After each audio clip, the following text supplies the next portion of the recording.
आज एबीएस 4 के इस नागालैंड साहित्य स्नेह मिलन कार्यक्रम में जी। आपका स्वागत है। और जैसा कि आप सब जानते ही होंगे, पंडित सुरेश नेहरू जी अध्यक्ष महोदय, जिनकी अध्यक्षता में आज का कार्यक्रम हो रहा है, और आगे के गाड़ियां भी आपकी अध्यक्षता में जाएंगी सब नागालैंड तक, जहाँ से लेके ट्रेन तक बस जो अब जो जाएगा। बोगी जो बोगी आएगी रुड़ती रहेगी इंजन में साहब। बिल्कुल। मैं पंडित जी से निवेदन करूंगा, पहले कुछ उस विषय में जो भी बताना चाहें आप प्रारंभ कर दें, फिर जी जो आएगा बीच में स्वागत कर लेंगे। और जिसके कुछ जी प्रश्न होंगे या कुछ जानकारी चाहेंगे तो आपसे पूछ लेंगे उस हिसाब से। जी। मैं अपने जितने भी मित्र उपस्थित हुए हैं सबको प्रणाम करता हूं। और जैसा कि विदित है, ये हमारे ABS 4 का 21वां राष्ट्रीय अधिवेशन है। और कोशिश ये रहती है कि उन जगहों पर कार्यक्रम किया जाए जो थोड़े कठिन हैं। हमने असम में किया, केरल में किया,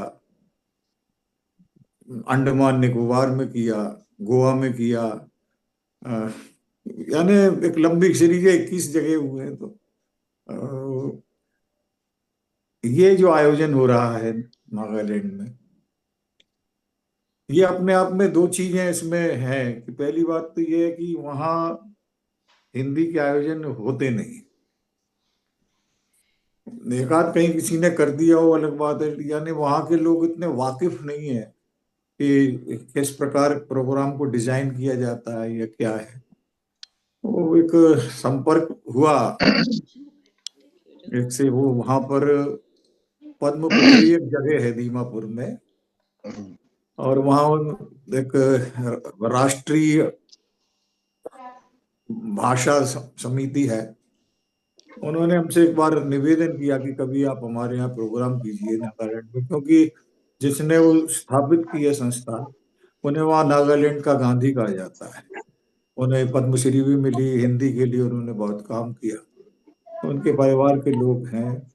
हम कभी उनसे मिले नहीं, सब ऑनलाइन हो रहा है। तो पहले हम प्रोग्राम कर रहे थे किसी और तिथि को, लेकिन अधिकांश में किसी के यहाँ शादी थी, किसी के यहाँ मकान का निर्माण हो रहा था, ये वो। तो फिर ये किया गया कि इसको 19-20 तारीख को किया जाए। इन तिथियों में दिक्कत एक वहाँ ये है कि वो पूरा क्रिश्चियन डोमिनेटिंग स्टेट है, क्रिश्चियन ही वहाँ पर ज्यादा है। क्रिसमस का माहौल बहुत बन जाता है, होटलों में जगह नहीं मिलती।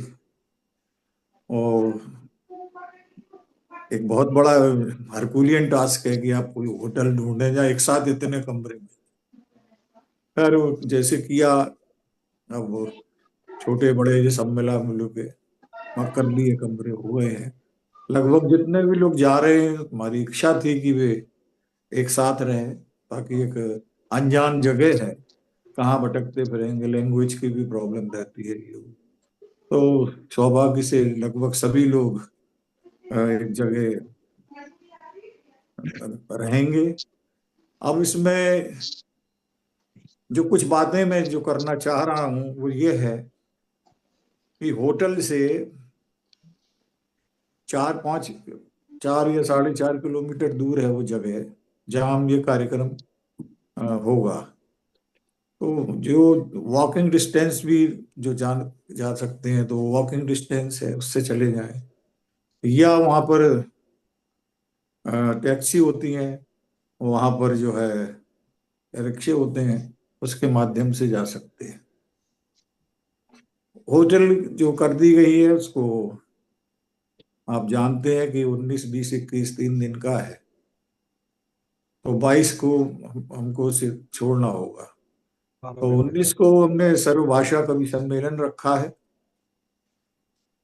और उद्घाटन सत्र भी है। अनिल सुलभ जी हैं, नीरज मैथानी जी भी उन्हें जानते हैं अच्छी तरह, जी। बिहार साहित्य सम्मेलन के अध्यक्ष हैं, और बहुत ही अध्यक्ष हैं। कर्मठ व्यक्ति हैं वो। प्रतिदिन जैसे हम ऑनलाइन विद्वान प्रोग्राम व्यक्ति। करते हैं, वो प्रतिदिन ऑफलाइन प्रोग्राम करते हैं। वो भी एक बहुत बड़ा काम है, चाहे कोरोना काल हो या हो। तो वे हमारे साथ रहेंगे, तो हम उद्घाटन उनसे कराएंगे इस कार्यक्रम का।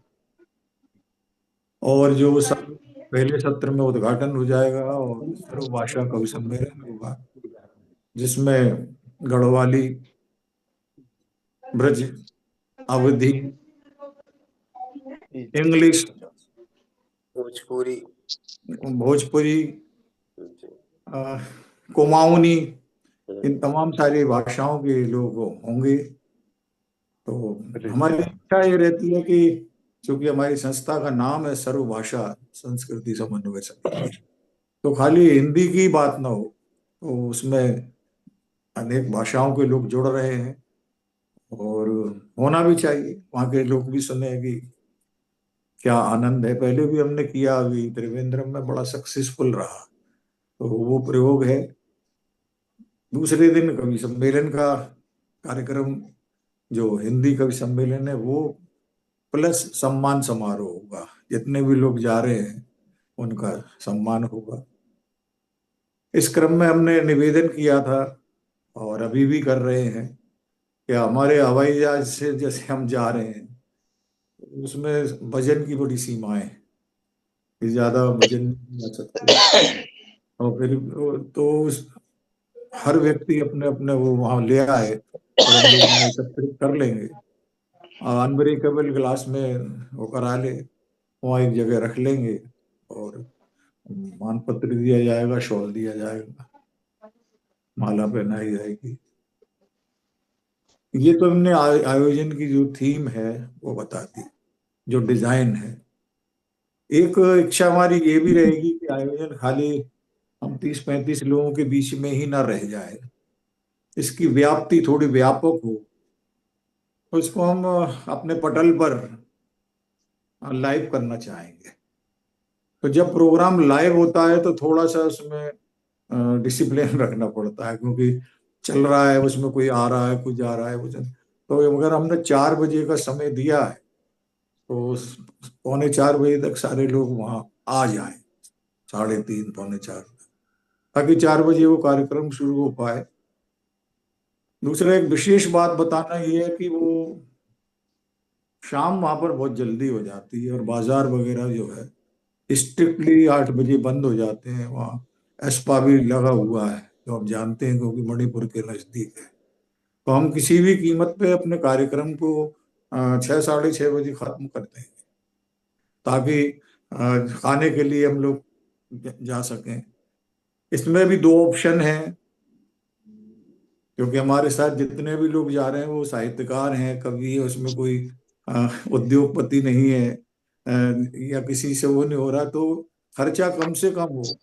तो वैसे तो हमने टैरिफ भी दे दिया है होटल का, हमने पटल पे डाल दिया है अपने ग्रुप में। तो वो लगभग वहाँ 500 रुपए की थाली होगी, उसमें है जो वो भी छाट लें, वो कर लें, वो कर लें। लेकिन एक ऑप्शन ये भी है कि बाहर वहाँ मारवाड़ी ढाबे हैं, वहाँ खाना उसके लगभग हाफ रेट पे मिल जाएगा। तो वहां पर भोजन किया जा सकता है और अपने जो अनावश्यक व्यय है उसको रोका जा सकता है। कमरे में जैसे आप रह रहे हैं तो इस बात का भी ध्यान रखें कि हमने वो एक बार होटल में अपने देखा कि जो चाय बाहर 10 या 20 रुपए की आती है, वो होटल में मंगाने में 70 या 80 रुपए की और 100 रुपए की भी पड़ जाती है, उसमें जीएसटी भी लगता है, रूम टैक्स। तो अवॉइड करें कि आप होटल में रूम सर्विस को अवॉइड करें, क्योंकि उसका नहीं तो अनावश्यक एक वजन पड़ेगा। तो ये मैं बताना चाह रहा हूँ। और साथ ही ये कि अपना समय का, जितने भी मित्र हैं सभी बुद्धिजीवी हैं, ये एक समय हमने दे दिया है कि समय का अतिक्रमण ना करें, वो आयोजन का सौंदर्य रहता है। क्योंकि किसी ने ज्यादा समय ले लिया तो दूसरा आदमी, मेरा मानना है कि वो उसने एक हिंसात्मक कार्यवाही की, किसी दूसरे का समय उसने खा लिया, क्योंकि समय हम उतने में करना चाहते, और वो वहां पर वैसे भी ज्यादा उसकी परमिशन नहीं है हॉल में, उसके बाद आप नहीं चला सकते। अब आप एक व्यक्ति सोचे कि मैं ज्यादा पढ़ लूं, वो कोई एकल काव्य पाठ का या उसका आयोजन नहीं है। जो भी जा रहा है वो प्रतिष्ठित है, एक नमूने का, एक सांकेतिक वो है, वो किया जाए। क्योंकि वहां तक जाए और एक रचना भी ना पढ़ पाए तो वो भी मैं समझता हूँ कि अन्याय ही होगा जो जा रहे हैं। तो हम लोग एक आत्मानुशासन रखें, 4 साढ़े 4 मिनट में अपनी बात खत्म कर दें, पहले से सोच लें कि उन्हें क्या सुनाना है। हमने लिस्ट डाल दी है ताकि लोगों को ये कंफ्यूजन ना रहे कि मुझे 19 को पढ़ना है या 20 को पढ़ना है। हमने ग्रुप में डाल दी। साथ ही ये भी कि हम लोग इसको ये मान के चलें कि आपका अपना एक आयोजन है, ये एक आत्मीय स्नेह मिलन है। इसमें कोई वीआईपी नहीं है, क्योंकि इसमें सब वीआईपी है। किसी को ये इच्छा हो कि उसको एक अतिरिक्त वो मिलेगा, वो नहीं, क्योंकि ये सब आपसदारी के लोग हैं हम लोग। और अगर हमें कोई वहाँ काम भी करना पड़ता है, मान लीजिए वहां में दिख रहा है कि वॉलेंटियर्स नहीं है या नहीं, जैसे हमने अंडमान में किया था तो नेथानी जी थे, हमारे ओझा जी थे, बैनर लगाने का काम भी स्वयं किया। तो ये है कि इसमें कोई दूल्हा कोई नहीं है, और मौसा या फूफा बनने की कोई कोशिश भी नहीं करें। फूफा फूफा रूठ गए तो वहाँ उन्हें मनाने वाला कोई नहीं है। और वो बड़ी अप्रिय स्थिति। जो जो भी वहाँ कुछ अभाव है या कोई असुविधा है, तो जहाँ आप बैठे हैं वहीं हम बैठे हैं। सारा प्रोग्राम ऑनलाइन हो रहा है, लेकिन ईश्वर की कृपा है, यद भावम तद भवति। भावना अच्छी हो तो आयोजन बहुत अच्छा होगा, ऐसा मेरा विश्वास है। और इसमें कई लोग तो ऐसे हैं, जैसे हमारे अ, सुभाष सैनी जी हैं या प्रदीप भट्ट जी हैं। ये हमारे 2-3 अधिवेशनों में जा चुके हैं, तो उनको मालूम है कि किस तरह का वो वातावरण रहता है। जो लोग नए जा रहे हैं उनका हार्दिक स्वागत। और मुझे उम्मीद है कि वो पहली बार भले ही जा रहे हों, लेकिन वो अंतिम बार नहीं होगा, वो कहेंगे कि अगले आयोजन में भी हम चलेंगे। एक ऐसा वातावरण हम बना के रखना चाहते हैं। तो ये छोटी छोटी बातें हमने कर दी हैं। कोई जिज्ञासा, कोई कौतूहल, कोई जानकारी, अगर आप इसके अलावा चाहते हो पूछ सकते हैं। अरे इससे पहले कि आईडी कार्ड और करेंसी करेंसी के बारे में कोई चीज़, कोई विशेष जानकारी? जी सर, आईडी कार्ड, दवाइयाँ, उसके मैं बारे वो में? वहां तक आ रहा हूँ। उसमें अब जो बात हो गई कि यहाँ से जब आप जाएंगे, तो पहली बात तो ये है कि आप अगर दवाइयाँ लेते हैं, मान लीजिए आपको ब्लड प्रेशर है या आपको शुगर की है, जो भी आपकी दवाइयाँ हैं, वे अपने किट बॉक्स में पहले से रख लें, क्योंकि जो दवा आप लेते हैं जरूरी नहीं है वहां मिले। और जब ये एक जरूरी चीज है जिसको आपको अपने साथ रखना है। साथ में अपना आई कार्ड में वोटर कार्ड हो, आधार कार्ड हो, या कोई पासपोर्ट हो, कोई ऐसी पहचान का वो रखना जरूरी है। क्योंकि होटल में भी नहीं तो रूम जो है, भले ही आपके लिए पहले से आरक्षित हो, लेकिन वो चाबी आपको तभी देते हैं। कहीं भी है होटल का नियम आप जानती है सब। तो अपना पहचान पत्र जरूर अपने साथ रखें। जो लोग पेयर्स में जा रहे हैं उनके लिए थोड़ा सा ये देखा गया है कि भाई असुविधा ना हो। जो सिंगल जा रहे हैं उनके लिए भाई ठीक है। तो उस प्रकार से कमरे भी हैं, जैसे हमारे अ, प्रेमदेव जी हैं, वो एक अकेले ही हैं, वो कॉलोनी में अकेले ही रहना चाहते हैं। मैं फैल के आराम से लेटूंगा। ठीक है। तो सबके लिए उस हिसाब से कर दिया। एक रूम जो था सिंगल हो रहा था, और मुझे लग रहा था कि कष्ट होगा डॉक्टर राधा बिष्ट को, जर्मनी। तो हमने, अमीना खातून ने पटना से हैं, वहाँ उन्होंने इच्छा व्यक्त की, तो हमने कहा ठीक है, आप एडजस्ट हो सकती है, तो उनको एडजस्ट कर दिया। एक हमारी स्मृति जी हैं जिनकी आज सालगिरह है, हम विनय कुमार जी ने हमसे कहा कि वो चलना चाहती हैं, तो उनका भी इंतजाम हो गया। तो कुल मिला के ये जितना अब यूं तो हम बहुत सारे लोगों को ले जाना नहीं चाहते। आज भी एक हम आयोजन में गए थे जिसमें करीब 20-25 कंट्रीज के साहित्यकार आए थे। मैंने अध्यक्षता की थी, हिंदी गूंज, रमा शर्मा की उसका। बहुत लोग कहने लगे हम भी चलेंगे, हम भी चलेंगे। हमने कहा लेकिन हम इनको मैनेज नहीं कर पाएंगे, क्योंकि जितने लोग जा रहे हैं हम उसमें कोई किसान रैली नहीं कर रहे कि वो भीड़ दिखानी है। हमारा ये है कि क्वालिटी रहे और इंटीमेसी रहे, एक दूसरे से मिले। इतना अपना संसाधन खर्च करके आदमी जा रहा है तो क्यों जा रहा है? वो इसलिए जा रहा है कि कहीं एक जुड़ाव है, वो चाहे हमसे हो या आपसे हो, किसी से भी हो, वो जुड़ाव के सूत्र और मजबूत हो। तो कम लोग रहते हैं तो इंटरेक्शन अच्छा होता है।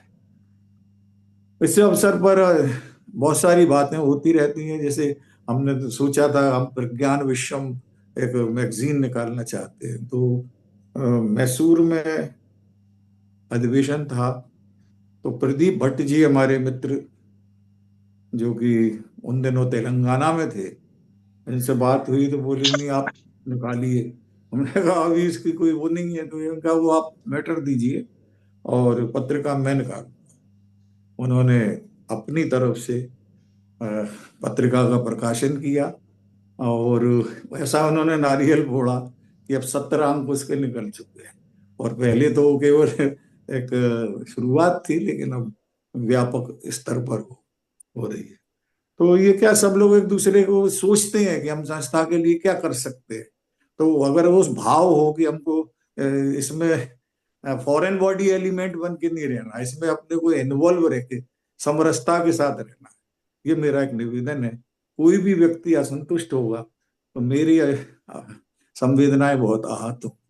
मैं कोशिश करूंगा कि किसी को कोई कष्ट ना हो। ये कुछ बातें मैंने बता दी।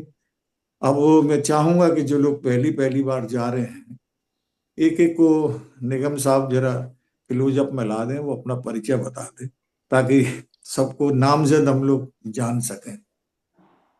ये मैं चाहूंगा।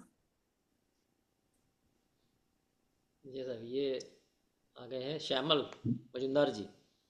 मैंने कहा एक एक को ला दीजिए तो वो अपने हाँ, बारे में श्यामल थोड़ा जी आ सा। गए हैं, श्यामल मजुमदार जी दिख रहे हैं आप लोगों को?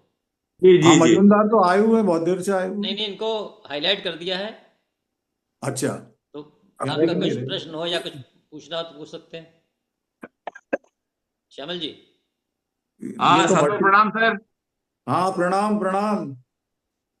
बस हम लोग तैयार बैठे हैं। आप ऑन योर मार्क, हम लोग गेट से गो हो जाएंगे। अरे हमारे थोड़ा अपने बारे में बता दीजिए ना। आप कहाँ से हैं बता दीजिए क्या? हाँ, थोड़ा बता दीजिए। अच्छा अच्छा, तो मैं वर्तमान में लखनऊ में हूँ। और लखनऊ से ही जो है अपना काव्य यात्राओं में जाता रहता हूँ। बांग्ला भाषी हिंदी सेवक हूँ। और भारतीय स्टेट बैंक से रिटायर्ड हूँ। और इस यात्रा में, इस साहित्य उत्सव में जाने का बड़ा मन था।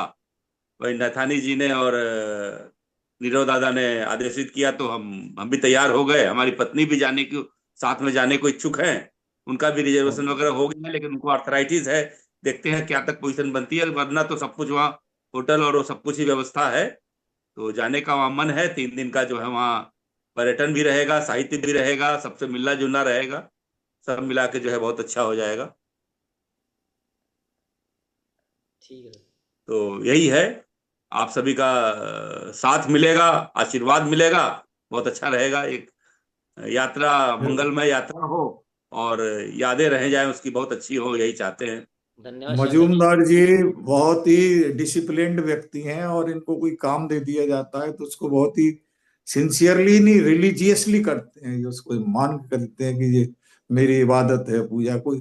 हम अब बड़े आश्वस्त हो जाते हैं कि जब ये हैं तो बहुत कुछ काम इनसे होगा। ये खुद मतलब आगे आके काम करते हैं। और दूसरी बात ये, मंच के बड़े लोकप्रिय कवि हैं। कवि सम्मेलनों में खूब जाते हैं। मेरे साथ भी इन्होंने काफी आयोजन शेयर किए हैं। और हमारी संस्था का जो प्रथम अधिवेशन था वो ग्वालियर में हुआ था। उस ग्वालियर अधिवेशन में श्यामल मजूमदार जी ने शिरकत की थी। तो ये जी हमारे बड़े दादा। प्राचीन प्राचीन प्रतिभागी मित्र भी हैं। तो बहुत अच्छा लगा, लखनऊ में है। और ये वहाँ अपने सर्वभाषा उसमें बंगला में एक रचना सुनाएंगे, और एक अवधि में, समय की एक अवधि के अंतर्गत ही अवधि का सुनाने में अवधि का ध्यान रखेंगे, समयावधि का ध्यान रखकर अवधि जी और जी जी, बंगला में बिल्कुल। रचना पढ़ेंगे। दोनों और दोनों। जी। बहुत अच्छा आपका स्वागत है। धन्यवाद सर, धन्यवाद। बहुत सुंदर। विनय कुमार जी गुड़गांव से। नमस्कार संजय जी। कुमार जी सर, बहुत उत्सुकता से इंतजार कर रहे हैं, क्योंकि नीरज जी के साथ यूं तो कार्यक्रमों में जाने का अवसर मिलता रहता है, दिल्ली गुड़गांव में। लेकिन बाहर जैसे कार्यक्रम नीरज जी ने बताया कि 21 कार्यक्रम हो चुके हैं, तो ये मेरा पहला अवसर होगा जब मैं उनके साथ जाऊंगा। और ये आशा करता हूं कि आने वाले बाकी सभी कार्यक्रमों में भी मैं उनके साथ जा सकूं, ईश्वर की अगर कृपा रहे तो। और मैं नीरज सर आपसे एक चीज पूछना चाह रहा था कि जी। आपने जैसे बताया कि पहले दिन का कार्यक्रम 4 बजे शुरू होगा, सर्वभाषा काव्य सम्मेलन। तो जो दूसरे दिन का कार्यक्रम है उसका समय थोड़ा बताएंगे? दूसरे दिन का हमने लिख दिया 10 बजे सुबह से 10 साढ़े 10 दस बजे, ठीक है। वो दोनों के देखा नहीं उन्होंने था। डाल दिया। हाँ। ठीक फिर है, दोबारा और डाल देंगे। उसमें ठीक है। कारण क्या है ना कि दूसरे दिन आयोजन में सम्मान का कार्यक्रम भी है, तो जो जी जी है जी। ना नहीं, तो ठीक थोड़ा है। उनका परिचय और बढ़ाया। मेरे लायक और कोई भी सेवा हो तो आप निसंकोच मुझे बताएं, मैं तत्पर रहूंगा जो भी कर सकूं यथाशक्ति। और नहीं मैं आप इलाहाबाद का रहने वाला हूँ, मैकेनिकल इंजीनियर हूँ। 43 इयर्स काम करने के बाद सेवानिवृत्त हूँ, और अब गुड़गांव में रहता हूँ।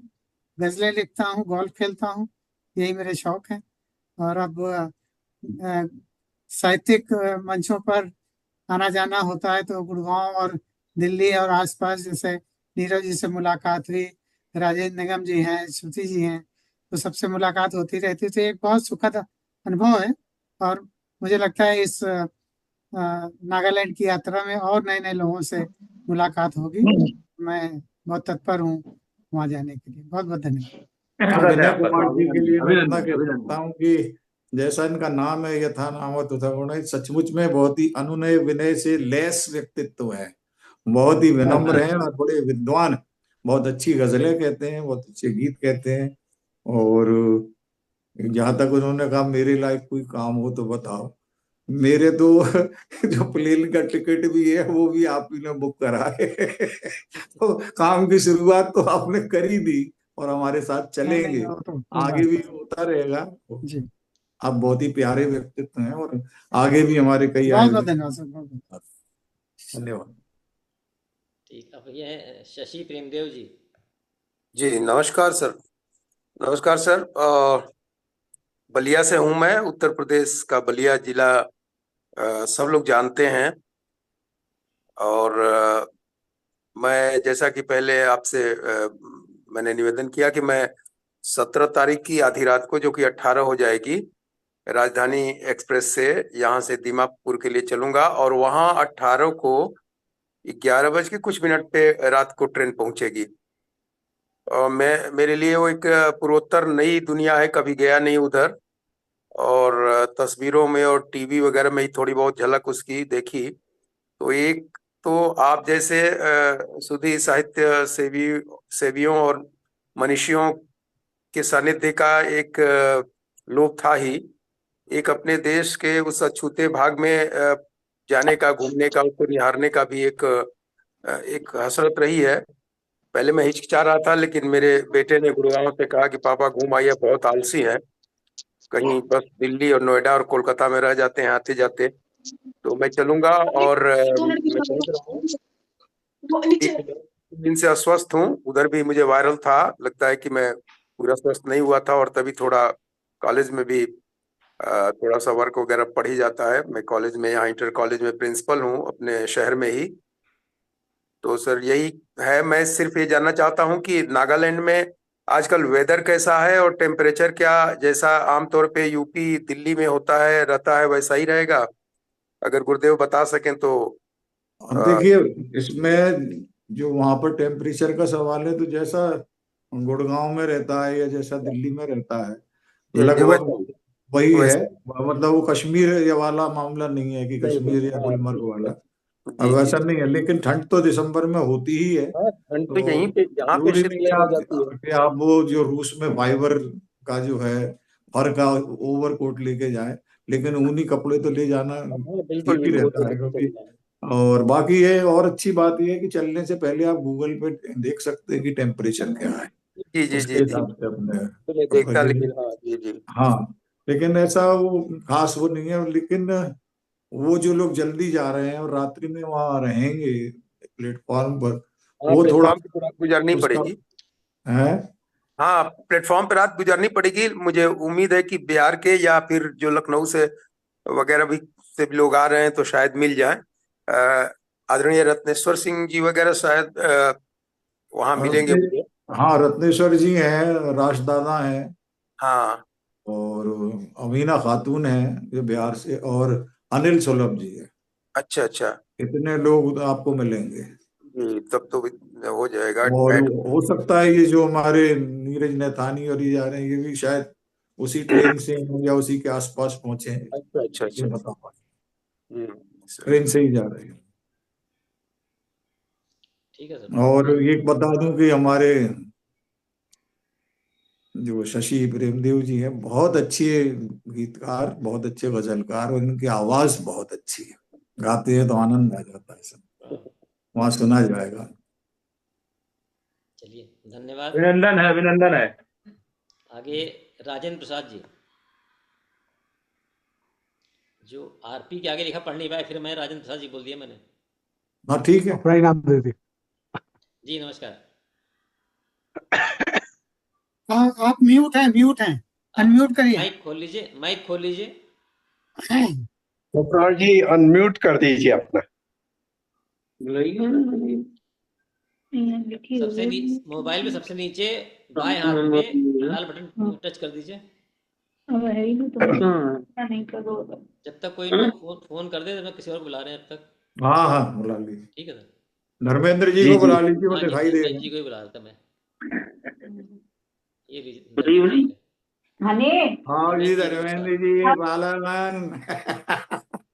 दादा प्रणाम। चरस पर मेरी आवाज आ रही है? आ रही है, आ आ रही है। रही है, खूब आ रही है। जी जी दादा। ठीक है। बस मैं तो काफी दिनों से मतलब जुड़ा हुआ हूँ इस ग्रुप से। पहली बार मैंने दादा से अनुरोध किया था कि मुझे भी एक बार इस ग्रुप में बुलाइए, जो चल रहा था ना निर्वाह का जी जी। काम को। हाँ, तो दादा ने मुझे मौका दिया, उसके बाद तो फिर झड़ी लग गई, 3-4 बार का पास कर चुका हूँ। फिर मुझे लगा कि कई अधिवेशन हो चुके हैं, मुझे भी किसी अधिवेशन में हिस्सा लेना चाहिए। दादा से मैंने अनुरोध किया तो उन्होंने कहा कि ठीक है, चलिए।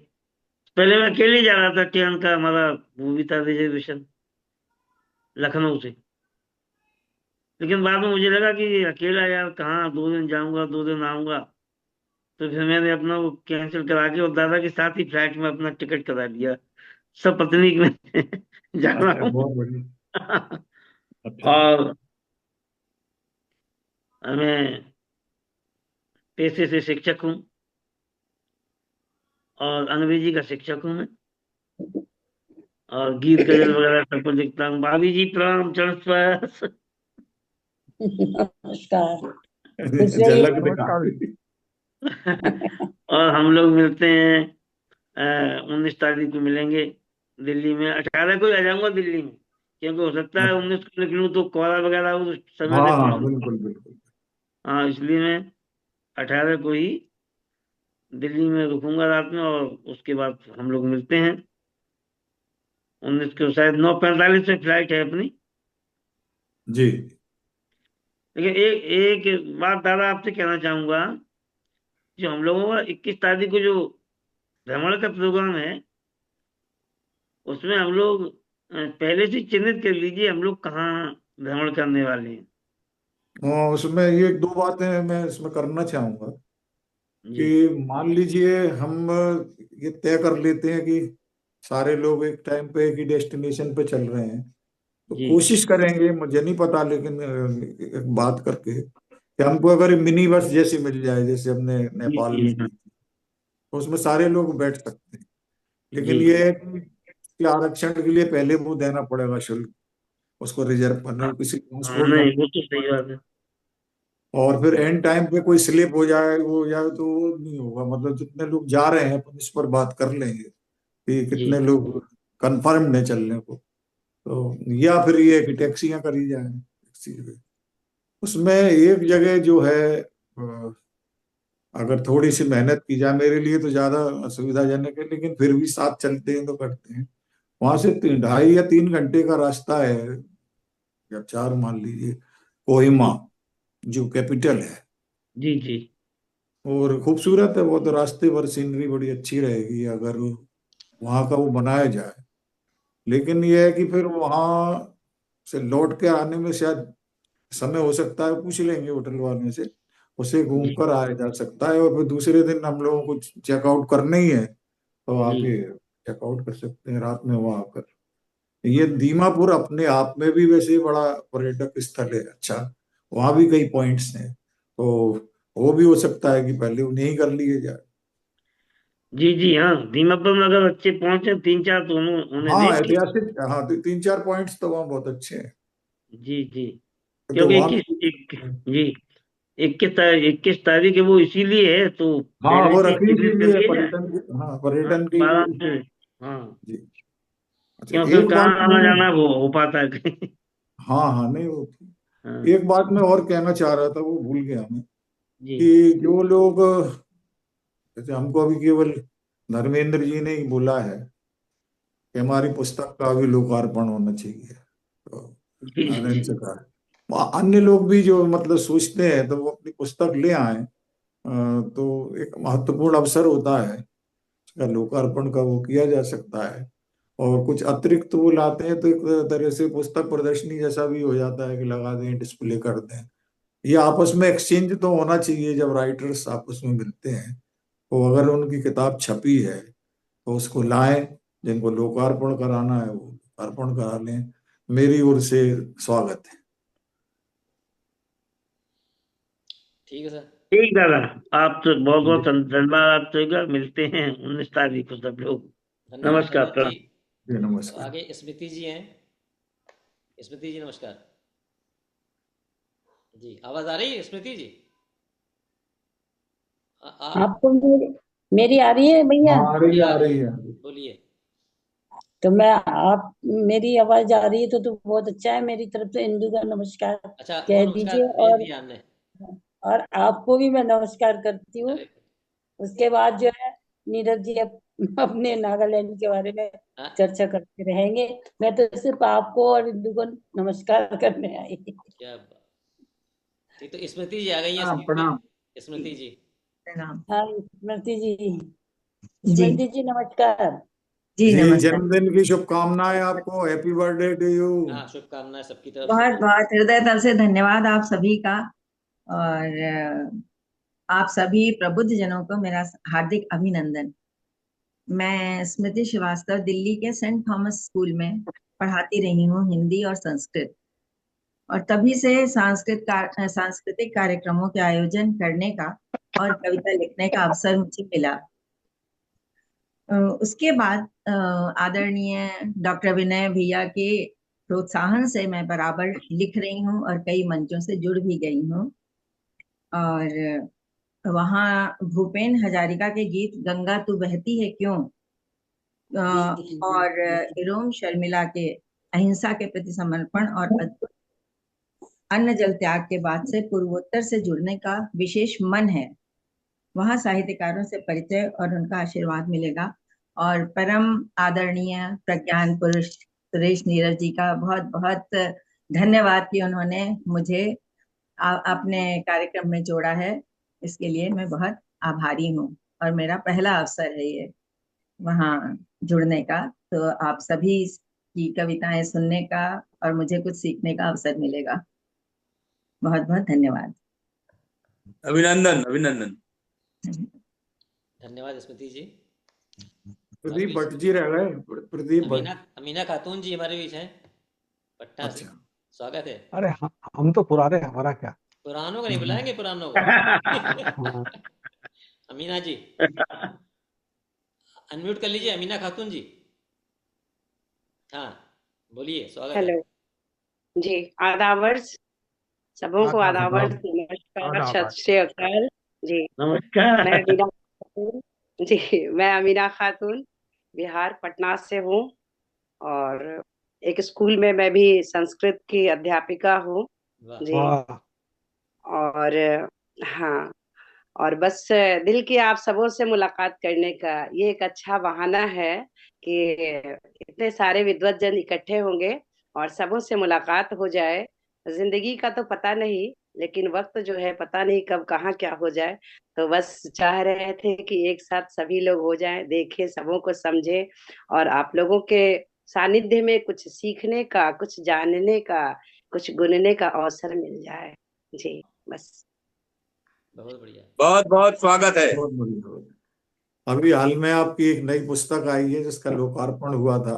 अच्छा जी, बहुत मैं उसे भव्य। लेकर भी आऊंगी। जी, मैं उसे हाँ लेकर जरूर। भी आऊंगी, आपने हाँ कहा जरूर था। लेकर आइए इसे आप।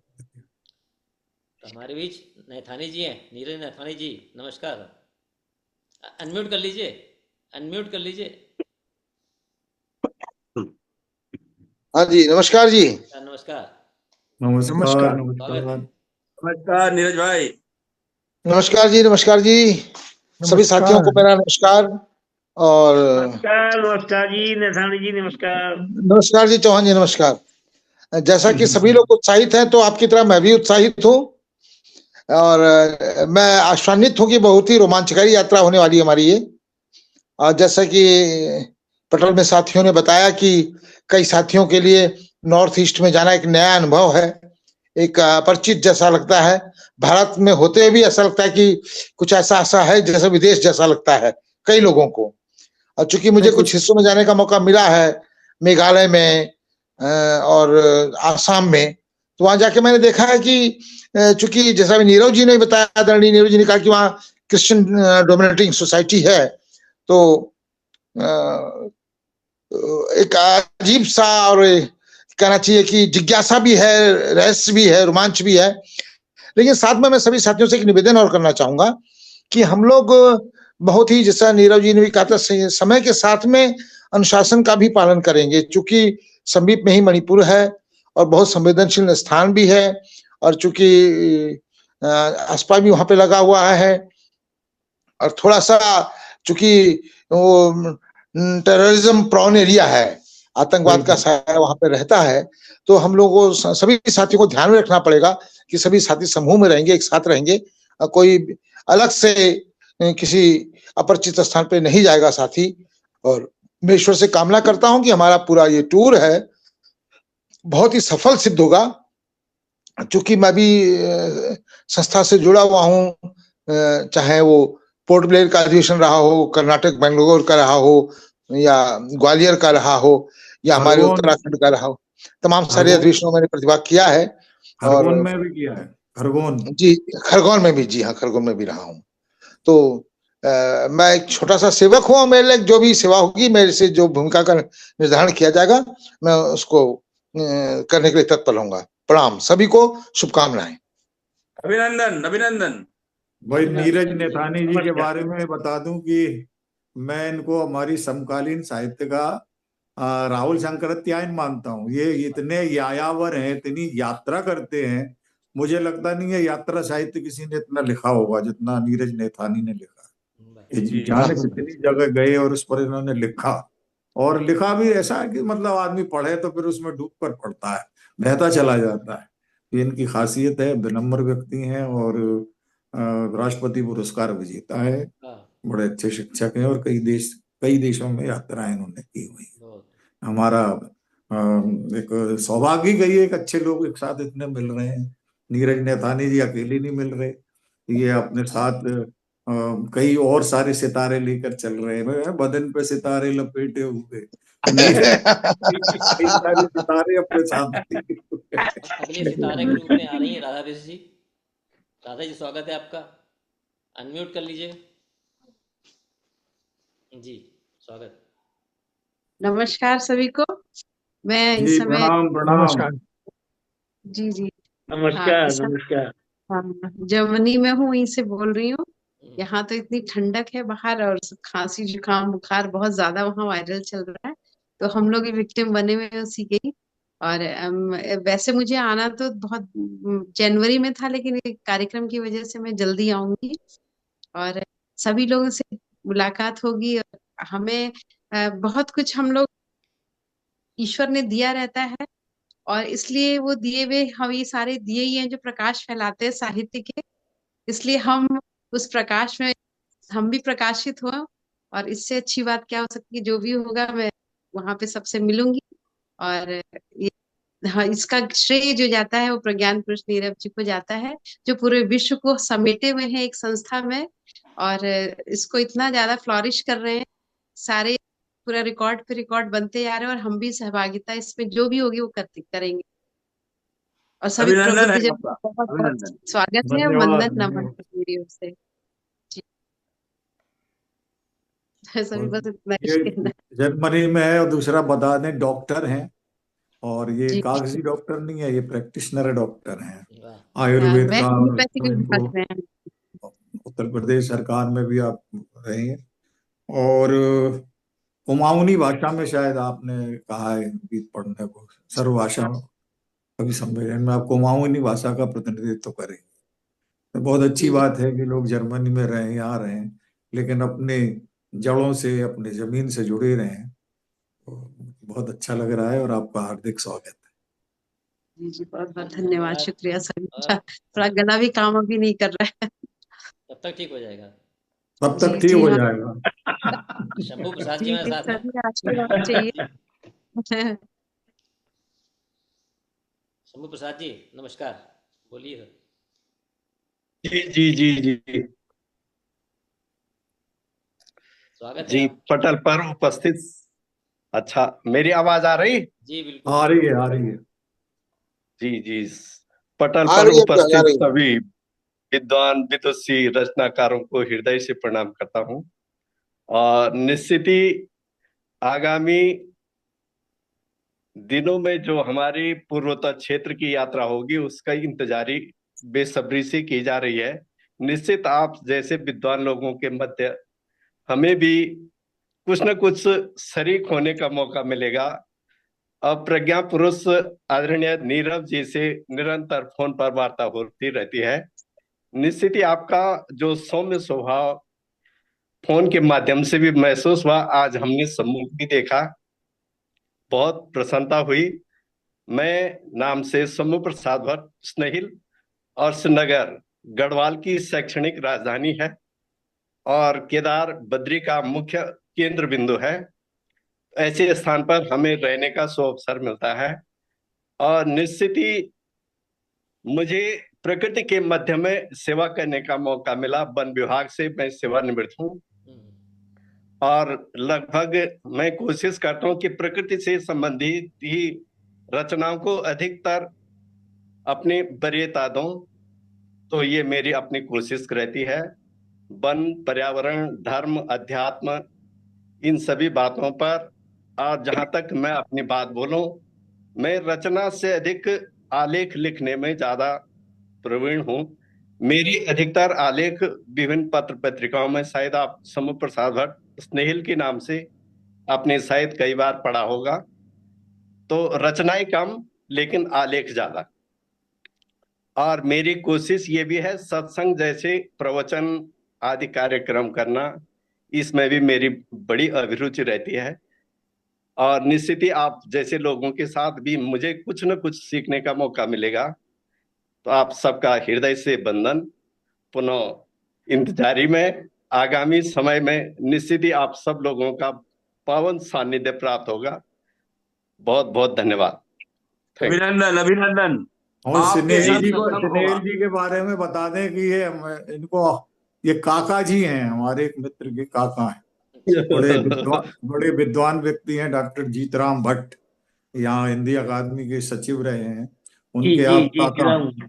और आप मतलब एक ही गांव, एक ही परिवार, एक ही उसके हैं। तो जब इनका नाम पढ़ा तो मुझे जीतराम भट्ट जी ने फोन किया, बोले अब मुझे बड़ा अच्छा लग रहा है, मैं नहीं जा पा रहा, मेरे काका जा रहे हैं आपके प्रोग्राम में।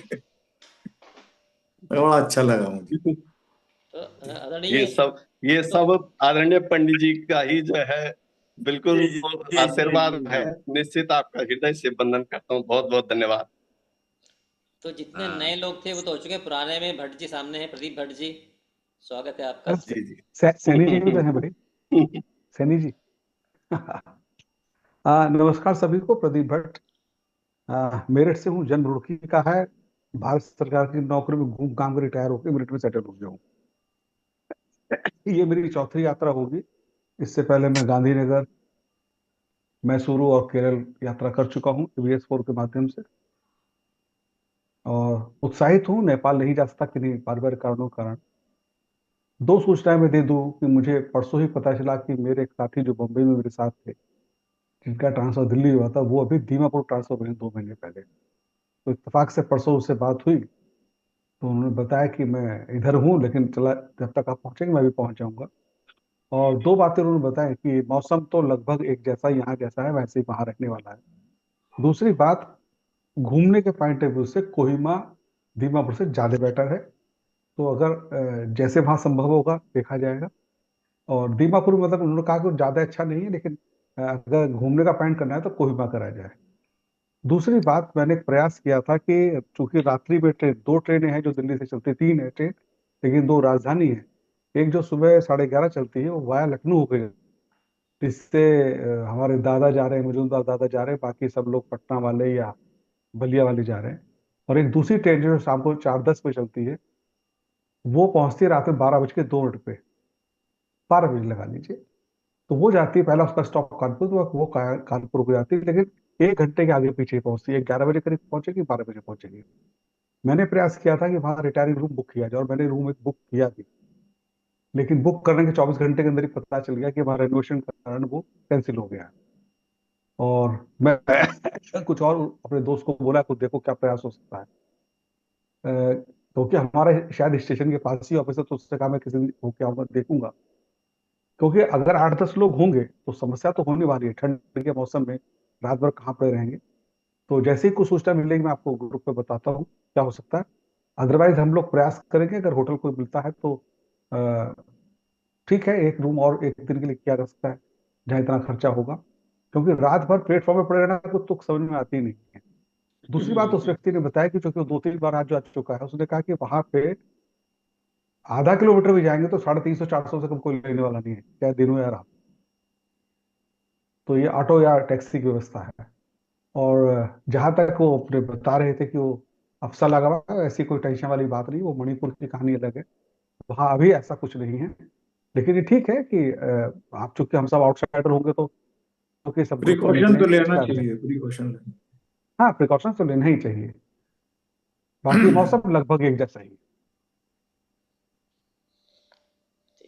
धन्यवाद भट्ट जी। अब धन्यवाद। पहुंचे हमारे सुभाष चंद्र सैनी जी। जी, सभी को मेरा प्रणाम। नमस्कार मैं नमस्कार। प्रणाम सुभाष प्रणाम चंद्र सैनी सैनी हूँ। जी, प्रणाम सैनी जी, प्रणाम। प्रणाम सर, बहुत बहुत। मैं देहरादून से हूँ और मैं यूपी PWD में सर्विस करने के बाद 2009 में वहाँ से रिटायर हुआ हूँ। और ऐसा ABS4 के पिछले 4 प्रोग्राम मैंने अटेंड किए हैं। और अहमदाबाद, देन त्रिवेंद्रम, मैसूर, नेपाल, ये मेरा 5वां प्रोग्राम होगा। ये मेरा सौभाग्य है कि मैं फिर इस प्रोग्राम में जा रहा हूँ। और जो पिछले प्रोग्राम रहे उनमें बहुत आनंद रहा, बहुत ही सुखद रहे और ज्ञानवर्धन भी हुआ। और ये जो शैक्षिक पर्यटन वाला कार्यक्रम है वो भी एक बहुत ही लाभकारी है, और उससे पर्यटन भी होता है और आपको बहुत कुछ जानने को भी मिलता है वहाँ अलग अलग जगहों का। और कुछ अनौपचारिक प्रोग्राम भी रहते हैं, वो भी बहुत ही मजेदार और सबसे आनंददायी मजेदार, रहते हैं। तो सबसे मजेदार। ये बहुत ही उम्दा प्रोग्राम रहेगा। और पंडित नीरव जी की जो अध्यक्षता है उसमें जो भी होगा वो उत्कृष्ट ही होता है। वो कोई जो है कोई उससे कम तो कहीं होता ही नहीं कोई प्रोग्राम। तो मैं सब बहुत से नए मनीषियों से मुलाकात होगी, मिलने का अवसर मिलेगा। मैं बहुत उत्साहित हूँ और खुश हूँ, और सबसे मुलाकात होती है। से बहुत बहुत धन्यवाद। अभिनंदन सर, अभिनंदन। सैनी जी के बारे में बता, जो हमारे इस टीम में 2 इंजीनियर्स जा रहे हैं, विनय कुमार जी भी इंजीनियर हैं और सैनी जी भी इंजीनियर हैं। और हमारी जो प्रज्ञान विश्वम पत्रिका है, आपके व्यक्तित्व कृतित्व पर केंद्रित एक विशेषांक भी निकला है। इसका बड़ा भव्य लोकार्पण हुआ था देहरादून में। अत्यंत विनम्र व्यक्ति हैं और आध्यात्मिक रचनाओं में आपकी विशेष रुचि है। गीता का अनुवाद और ऐसे बड़े महत्वपूर्ण कार्य आपने किए हैं सुभाष सैनी जी ने। और इस कार्यक्रम के लिए अमेरिका से इनको अभी आना था थोड़ा समय बाद, लेकिन इस कार्यक्रम के लिए उन्होंने अपने प्रोग्राम को चेंज किया। मैं उनका बड़ा आभारी हूँ कि वे हमारे साथ चलेंगे।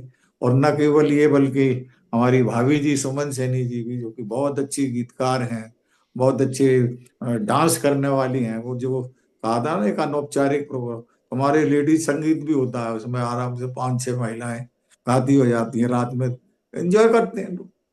बढ़िया हो रहता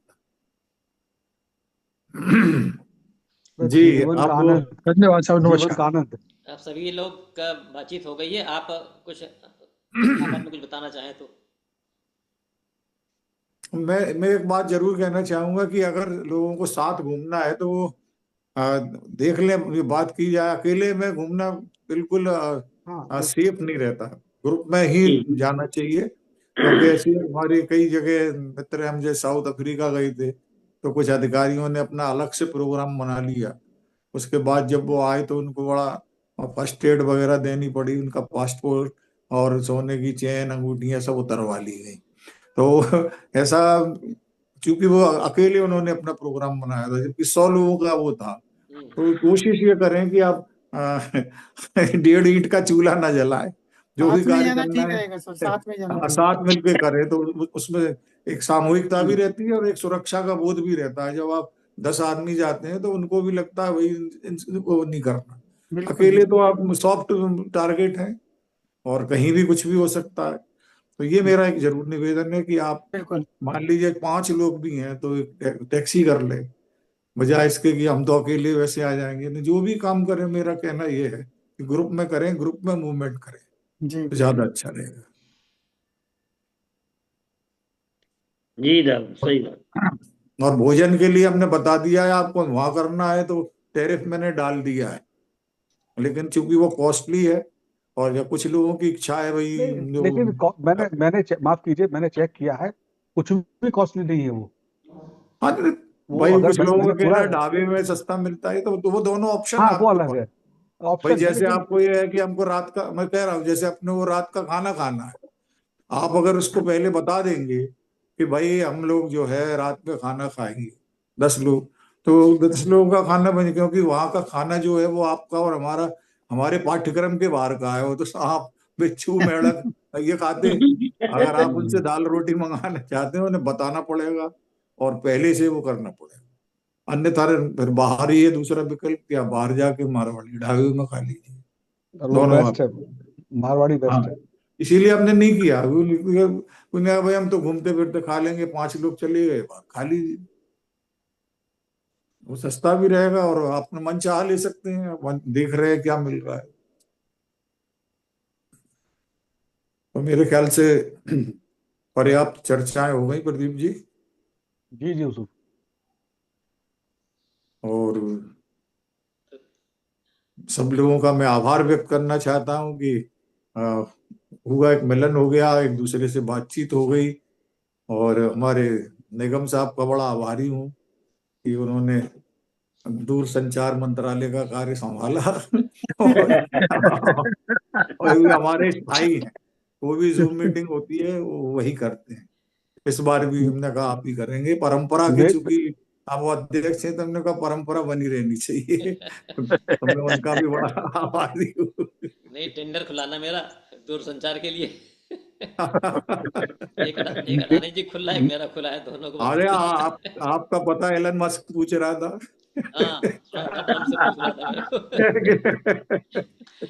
चलिए बहुत बढ़िया। तो आज जितने लोग शामिल हो गए उनसे बात तो हो गई है, फिर जो लोग शेष हैं रिकॉर्डिंग भी देख लेंगे, रिकॉर्डिंग ग्रुप में डाल दी जाएगी जी। तो फिर तब तक के लिए सबको बहुत नमस्कार। सुंदर, बहुत सुंदर।